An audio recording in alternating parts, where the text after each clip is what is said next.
ہماری یہ ہے کہ آپ حضرات کو اللہ تعالیٰ کا شکر کرنا چاہیے۔ ہاں، کہ اللہ نے آپ کو دین کے کام کی توفیق دے کر اس کام میں آپ کو آگے کر دیا۔ ہاں، آپ کو لوگ اس کام سے پہچانتے ہیں۔ ہاں، آپ کو اللہ نے آگے بنایا، اس کو کام میں لگایا، کام کے تقاضے اوڑھنے کی توفیق دی۔ یہ بڑی نعمت ہے کہ آپ کو دین کے کام میں اللہ نے لگایا ہے۔ ہر آدمی یہ سوچے، یہ رسمی بات نہیں، رواجی بات نہیں کہہ رہا ہوں۔ موسیٰ علیہ السلام کو اللہ نے نبوت دی، ان سے اللہ نے بات چیت کی تو فرمایا موسیٰ اس کا شکر کرنا۔ ٹھیک ہے، انی اصطفیتک علی الناس برسالاتی وبکلامی فخذ ما آتیتک وکن من الشاکرین۔ اے موسیٰ، میں نے آپ کا انتخاب کیا ہے، میں نے آپ کو چنا ہے لوگوں کے درمیان میں سے، اپنے کلام کے لیے، اپنی نبوت دینے کے لیے۔ ہاں، اس لیے اس کی قدر کرو موسیٰ، اس پر شکر کرو کہ ہم کو دین کی نعمت ملی ہے۔ تو کیا کرنا چاہیے کہ اس کا شکر کریں، ہاں، اس کا حق ادا کریں۔ شکر کرنے کا مطلب یہ نہیں کہ ہم لوگوں میں مشہور ہو جائیں۔ یہ شہرت کی تو اللہ کے یہاں کوئی قیمت ہی نہیں ہے، شہرت کی کوئی قیمت نہیں ہے۔ صلاحیت اللہ دیتے ہیں، ان صلاحیتوں کو دین پر لگانا ہے۔ شہرت سے کوئی فائدہ نہیں ہے، آدمی مشہور ہو جاوے۔ مشہور بہت ہیں، مقبول تھوڑے ہیں۔ دنیا میں مشہور بہت ہے لیکن مقبول تھوڑے۔ اصل تو یہ ہے کہ اللہ کے ہاں ہماری چیز مقبول ہو جاوے، اللہ کو پسند آ جاوے، یہ اصل ہے۔ لوگ جانیں گے، لوگ ہماری تعریف کریں گے، اس کا کوئی فائدہ نہیں ہے۔ لوگ برائی کریں، اس کا کوئی نقصان بھی نہیں ہے۔ جی ہاں، انبیاء کرام کے ساتھ دونوں باتیں، لوگوں نے ان کی برائیاں بھی کی، ہاں، کیا کچھ نہیں، فرمایا صبر کر لو، وَاصْبِرْ عَلَىٰ مَا يَقُولُونَ۔ لوگ جو باتیں کرتے ہیں اس پر آپ صبر کرو، انہیں چھوڑو آپ۔ ٹھیک ہے، تو میں نے کہا کہ اللہ تعالیٰ نے آپ کو اس کام میں لگایا ہے، اس کا شکر کریں، ہاں، تاکہ یہ نعمت اور بڑھے۔ ہاں، اور بڑھانا چاہیے۔ جو چیز بڑھے گی وہ باقی رہے گی، جو چیز بڑھے گی نہیں وہ باقی نہیں رہے گی۔ اس لیے لوگ اپنی ضروریات کے لیے مال بڑھاتے ہیں، کیونکہ روز ضرورتیں پیدا ہوتی ہے۔ اگر مال نہیں بڑھائے تو ضرورتوں کا بھی نہیں ہوگا، وہ ختم ہو جائے گا۔ اس لیے آگے بڑھنا کام میں یہ اصل ہے، کام میں اپنے آپ کو آگے بڑھائیں۔ حضرت عمر رضی اللہ تعالیٰ عنہ اللہ کے راستے والوں کے بارے میں یہ فرماتے تھے کہ یہ جو اللہ کے راستے والے ہیں یہ اپنے آپ کو خیر کے کاموں کے عادی بناویں۔ ہاں، کیا بنیں؟ خیر کے کاموں کے عادی بنیں، یعنی اتنے پابند ہو جائیں کہ ہم اس کے عادی ہو گئے، پہلی سب کے عادی ہو گئے، تکبیر اولیٰ کے عادی ہو گئے۔ جی ہاں، یہ دین کا کام کرتے کرتے کرتے ہم اس کے عادی، جیسے چائے کے عادی ہو گئے، کافی کے عادی ہو گئے، پان کے عادی ہو گئے، لوگ عادی ہو جاتے ہیں، کھانے پینے کی چیزوں میں، استعمال کی چیزوں میں عادی ہو جاتے ہیں، کتنا تعلق ہو جاتا ہے۔ ایسے فرماتے تھے کہ دین کے کام کرنے والے جو اللہ کے راستے، سعد بن ابی وقاص اللہ کے راستے میں جا رہے تھے، ان کے ساتھ 10,000 آدمی تھے۔ فرمایا یہ مجمع تیرے ساتھ جا رہا ہے، ان کو خیر کے کاموں کا عادی بنانا۔ یہ سبق ہے آئندہ اللہ کے راستے والوں کے لیے کہ وہ اللہ کے راستے کی محنت کرتے کرتے اپنے ان کاموں کے عادی بن جائیں، انہیں کوئی بوجھ ہی نہیں ہے۔ جیسے عادت کی چیزیں سہولت سے ہو جاتی ہے، نہیں ملتی تو تلاش کرتے ہیں، تو یہ ضروری ہے، یہ ہر کام کے ہم عادی بنیں۔ ہاں، دعوت یہ تو اعمال کے مجموعے کا نام ہے، دین بھی اعمال کے مجموعے کا نام ہے۔ دین اس میں بہت سارے اعمال ہیں، فرائض بھی ہیں، واجبات بھی ہیں، حرام سے بچنا بھی ہے، جی ہاں، اخلاق بھی ہے، اخلاص بھی ہے، بہت چیزیں ہیں، سب مل کر کے دین بنا۔ ایسا یہ تبلیغ بھی، کہ یہ بھی اعمال کے مجموعے کا نام ہے، بہت سارے اعمال مل کر کے یہ دعوت بنی ہے، خالی بیان کرنے کا نام یا تشکیل کرنے کا نام نہیں ہے، بہت سارے اعمال ہیں۔ کتنا بڑا عملہ یہاں کام کر رہا ہے، جی ہاں، کیونکہ بہت کام ہے، دعوت کا بھی کام ہے، سیکھنے سکھانا کا بھی کام ہے، ذکر عبادت کا کام ہے، خدمت بھی ہے، حفاظت بھی ہے، چوکیداری بھی ہے، یہ سب مل کے تبلیغ، راتوں کی عبادت بھی ہے۔ ایک چیز کا نام نہیں ہے کہ بھئی بیان ہو گیا اور تشکیل ہو گئی، جلسہ اجتماع ہو گیا، یہ اعمال کے مجموعے کا نام۔ مولانا اللہ صاحب فرماتے ہیں کہ دین تو اعمال کے مجموعے کا نام ہے، پیدا ہونے سے لے کر موت تک کچھ اعمال دیے گئے ہیں، یہ ہے۔ اور حضرت عمر رضی اللہ عنہ اس کے بارے میں یہ فرماتے تھے کہ اپنے آپ کو خیر کے کاموں کے عادی بناؤ، ہاں، کہ پھر اس کے کوئی محنت ہی نہیں کرنی پڑے، ہم اس کے عادی ہیں، محنت کرتے کرتے یہ چیز عادت میں آ جاتی ہے۔ تو میں نے کہا شکر کرنا چاہیے کہ اللہ نے آپ کو آگے بڑھایا ہے، اور اپنے آپ کو اس کام کے عادی بنائیں کہ یہ کام ہمارے اوپر بوجھ نہ رہے، بلکہ یہ کام ہماری زندگی کا کام بن جائے، ہاں، زندگی کا کام بنے۔ اگر یہ کام نہ ہوا تو اندر کمی محسوس ہو دل میں، جیسے پیاسے کو پانی نہیں ملا، بھوکے کو کھانا نہیں ملا، ایسا جسے تعلق پیدا کرے، عادی بنے، اس کا یہ ہدایت ہے ہم کو۔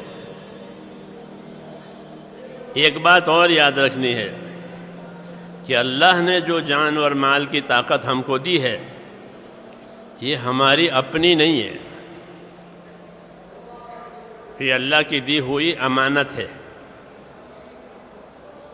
جان کی طاقت ہاتھ، پاؤں، دل، دماغ، آنکھیں، سب بدن، یہ جانی طاقت کہلاتی ہے، یہ نعمت ہے۔ آدمی تندرست ہے، اس میں طاقت ہے، بڑی نعمت، کسی کا محتاج نہیں ہے، تو یہ بڑی نعمت۔ ایسے ہی مال، یہ دونوں چیزیں اللہ تعالیٰ اپنے بندوں کو دیتے ہیں، کسی کو کم، کسی کو زیادہ، عمر کسی کو کم دی، کسی کو زیادہ دی، مال کسی کو کم دیا، کسی کو زیادہ دیا۔ کم زیادہ دینا تو حکمت کی وجہ سے ہے، یہ نہیں کہ اللہ تعالیٰ کے ہاں اس کا کوٹا ختم ہو گیا ہے کہ اب ہے نہیں، آئندہ کوٹا آئے گا تو ملے گا، ایسا نہیں ہے، بلکہ فرمایا ہمارے پاس تو ہر چیز کے خزانے ہیں، ہم دنیا میں ایک خاص مقدار سے اس کو اتارتے ہیں، جی ہاں۔ تو جانی اور مالی طاقتیں جو دی ہے، یہ بڑی نعمت ہے، اور جس طرح یہ نعمت ہے، اسی طرح یہ جانی مالی طاقت اللہ کی امانت بھی ہے، ہماری اپنی نہیں ہے، اللہ کی امانت ہے۔ ہاں، بدن کی تندرستی ہو کہ اللہ کی امانت ہے، مال ہو کہ اللہ کی امانت ہے، اولاد ہے کہ اللہ کی امانت ہے۔ یہ کسی ذمہ داری کے پورا کرنے کے لیے دی ہے، ہاں، شوق پورا کرنے کے لیے نہیں دی ہے، عیش کرنے کے لیے نہیں دی ہے، گناہ کرنے کے لیے نہیں دی ہے، امانت ہے۔ حکومتیں اپنے کارکنوں کو بہت سی چیزیں گاڑیاں بھی دیتے ہیں، موٹر سائیکل بھی دیتے ہیں، تو وہ سیر کرنے کے لیے، شکار کرنے کے لیے نہیں، بندوق بھی دیں گے تو شکار کرنے کے لیے، کہ نہیں، حکومت کے کام کے لیے دیے، جو بھی چیز ان کے پاس ہے حکومت کی، وہ حکومت کے کام کے لیے۔ مولانا الیاس صاحب رحمۃ اللہ علیہ فرماتے تھے کہ مسلمان کی زندگی سپاہی کی زندگی، سپاہی کے بعد جو کچھ ہے وہ سرکاری ہے، وہ سرکاری کام کے لیے ہے، حکومت کا ہے، حکومت کے کام کے لیے اس کے پاس ہے، اس کو حکومت کا ہی کام کرنا ہے، دوسرا کام وہ نہیں کر سکتا۔ ایسے مسلمان کہ مسلمان کو جو چیزیں دی ہے وہ اسلام کے لیے دی ہے، دوسرے کام کے لیے نہیں دی ہے، غیر اسلامی کام کے لیے کوئی طاقت اللہ نے نہیں دی ہے۔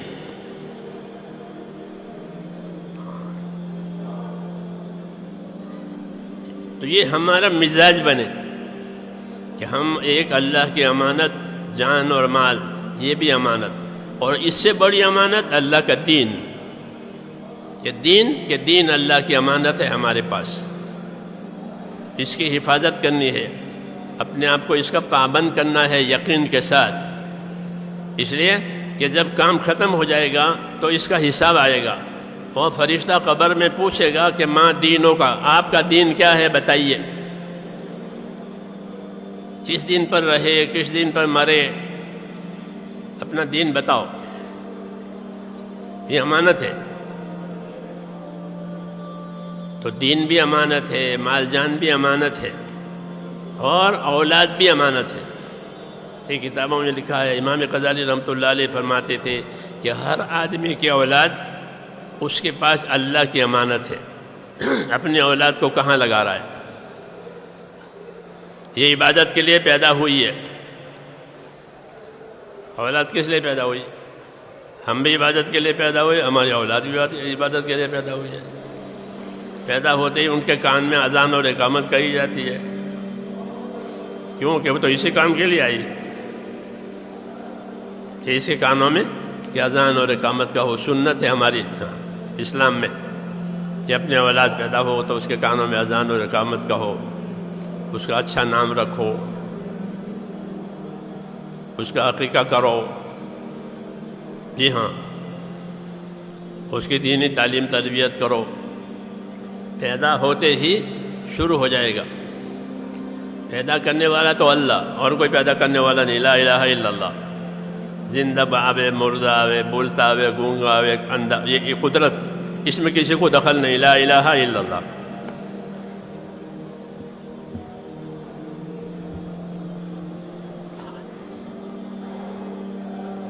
جب پیدا ہو گیا تو کہ پیدا ہو گیا تو محمد الرسول اللہ، اب محمد الرسول اللہ والی لائن چلے گی، ہاں پیدا ہوتے ہی وہ کیا کہ اس کے کانوں میں اذان کہو، ہاں اقامت کہو، اچھا نام رکھو، بولنا سیکھے تو اس کو لا الہ الا اللہ سکھاؤ، جی ہاں، لڑکے کو لڑکے کے کپڑے پہناؤ، لڑکے کو لڑکے کے کپڑے پہناؤ، شروع ہو جائے گا۔ ہاں محمد رسول اللہ پہ پیدا ہوتے ہی شروع ہو جائے گا، کہاں تک کہ قبر میں اتارنے تک۔ جب مردے کو قبر میں اتارا جاتا ہے تو سنت یہ ہے کہ اتارنے والے کو ہے بسم اللہ وعلی ملت رسول اللہ، یہ کہہ کر کے اتارنے والے اس کو اتارے کہ بسم اللہ وعلی ملت رسول اللہ، اللہ کے نام کے ساتھ اور محمد صلی اللہ علیہ وسلم کی ملت اور طریقے پر یہ امانت جا رہی ہے ہمارے کندھوں پر سے۔ یہ ترتیب ہے زندگی کی، پیدائش سے لے کر کے موت تک، اسلام۔ جی ہاں، اب زندگی کے درمیان میں جو بھی کام کرے وہ لا الہ الا اللہ محمد رسول اللہ کے ساتھ، نماز پڑھے تو اللہ کا حکم محمد صلی اللہ علیہ وسلم کے طریقے کے مطابق، روزہ رکھے، حج کرے، لا الہ الا اللہ محمد رسول اللہ، اللہ کا حکم محمد صلی اللہ علیہ وسلم کا طریقہ، رکوع میں جاوے تو، سجدے میں جاوے تو، حج میں جاوے تو، دکان میں جاوے تو، کھیتی میں جاوے تو، مزدوری میں جاوے تو، لا الہ الا اللہ محمد رسول. اس لیے اس کو سیکھے کہ زندگی کا ہر کام اللہ کے حکم کے مطابق، نبی صلی اللہ علیہ وسلم کے طریقے کے مطابق آوے. مسلمان دنیا دار نہیں ہوتا، یاد رکھو.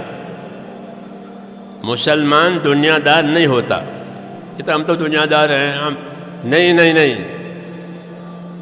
هو سماکم المسلمین، اللہ نے تمہارا نام مسلم رکھا ہے. تم دنیا دار کیسے ہو گئے؟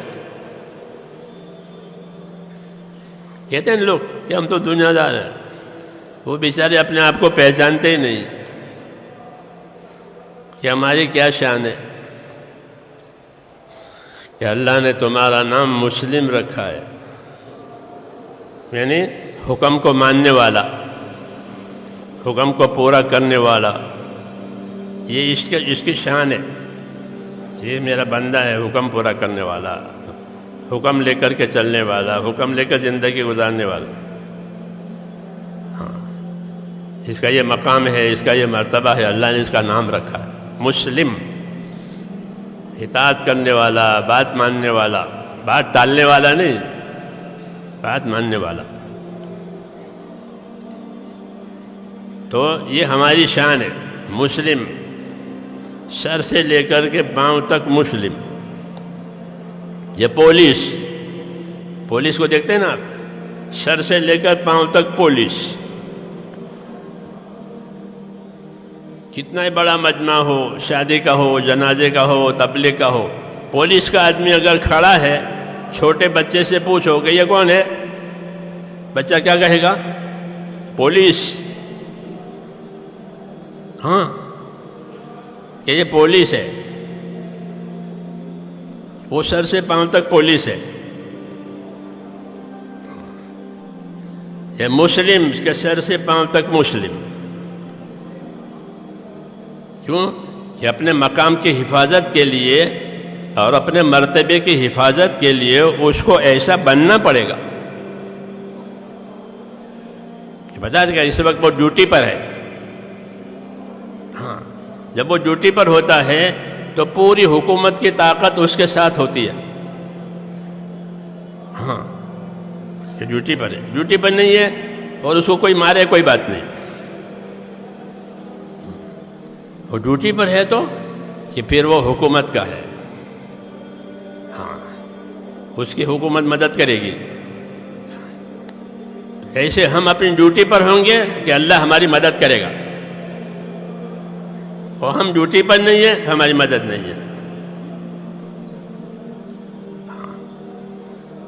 مقام کا تو یہی مطلب ہے، مرتبے کا تو یہی مطلب ہے کہ بھئی ہم نے مرتبہ دیا ہے.